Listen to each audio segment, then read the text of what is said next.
Dirty dealings, corporate battles, consumer woes. This is Evening 5.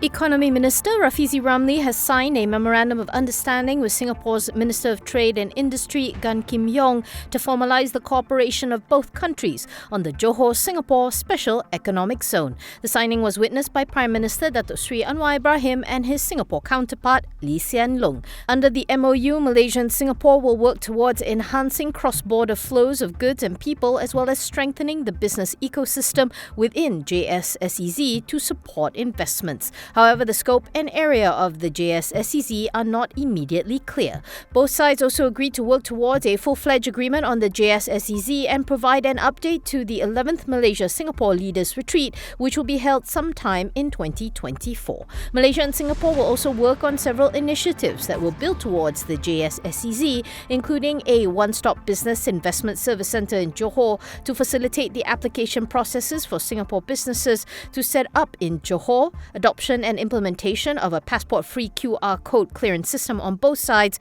and the adoption of digitalised processes for cargo clearance at the land checkpoints. Earlier, the two Prime Ministers attended the ceremony to commemorate the completion of the connecting span between Singapore and Malaysia for the RTS Link Viaduct. Once completed, it will connect the Bukit Chaga station in Johor Bahru and the Woodlands North station in Singapore with a peak capacity of up to 10,000 passengers per hour. It is expected to commence passenger service at the end of 2026. Malaysia and Singapore are each other's second largest trading partners, with bilateral trade growing 18.9% year-on-year to 150 billion Sing dollars or 534.15 billion ringgit in 2022.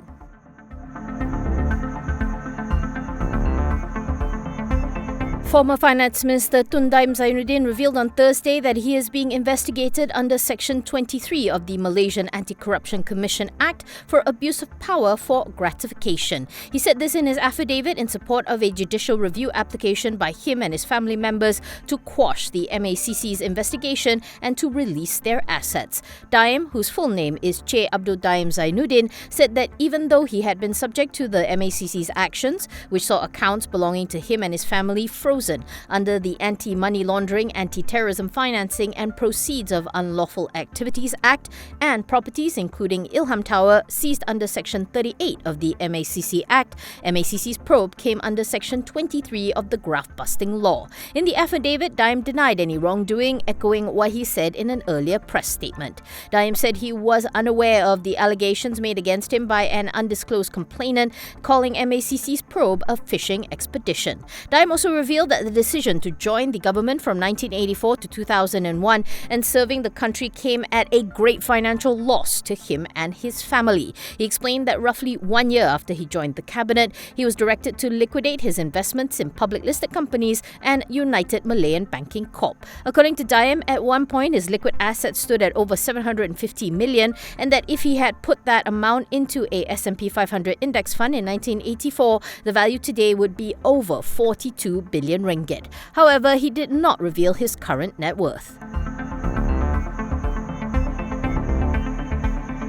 Prolintas managers, wholly owned by Project Lintasan Kota Holdings, has successfully obtained 2.7 billion worth of financing to restructure 4 highway concessions it owns, paving the way for the listing of the respective concession companies. The Prolintas Group obtained the Tawaruk asset financing from Bank Pembangunan, according to a joint statement from the two entities on Thursday. Prolintas said the financing is pivotal for the restructuring of 4 highway concessions, namely the Ampang KL Elevated Highway or AKLE, the Guthrie Corridor Expressway, GCE, Loboraya Kemuning Shah Alam or Laksa, and the Kajang Dispersal Link Expressway or SILK. The IPO plan involves placing the concessionaire companies of the 4 highways into a business trust, the first listed highway trust in the country, according to a draft prospectus that was put up in the 4th quarter of 2023. In November, The Edge reported that the listing was expected to raise up to 1.5 billion for ultimate owner Pemodelan Nasional, valuing the highway trust at an estimated 3.5 $3.5 billion, one of the largest listings in recent years. Prolintas Group CEO Datuk Muhammad Azlan Abdullah said the group is pleased to partner with Bank Pembangunan, which it says will strengthen its ability to facilitate capital, economic development and restructure its debt. Bank Pembangunan Group CEO Roni Abdul Wahab said the bank's partnership with Prolintas exemplifies its commitment to delivering impact capital for national development and its counter-cycle role in bolstering long-term sustainable infrastructure investment.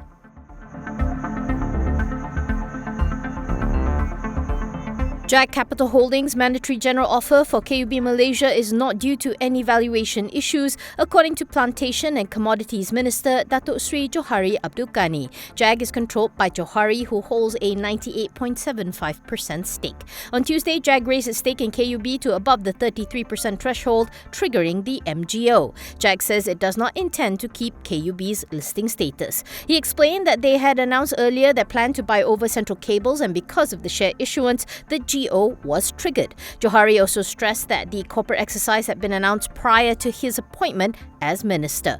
To recap, last November, KUB proposed to acquire an 86.65% equity interest in CCB from JAG Capital to venture into the power cable manufacturing business for a purchase sum of 119.42 million to be satisfied via the issuance of 199.04 million new shares in KUB at 60 cents per share. KUB ended the day 1.7% up at 59.5 cents.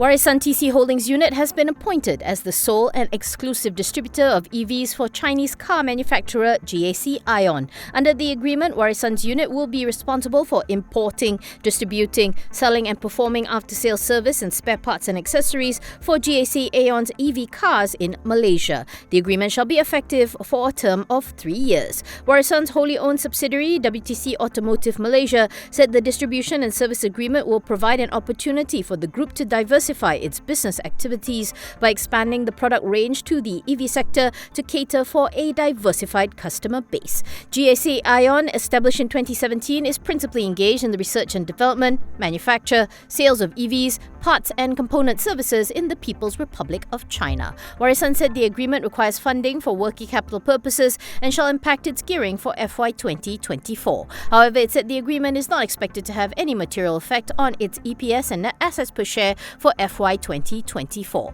Warisan is the sister company of Tan Chong Motor Holdings, which assembles and distributes Nissan and Renault marques.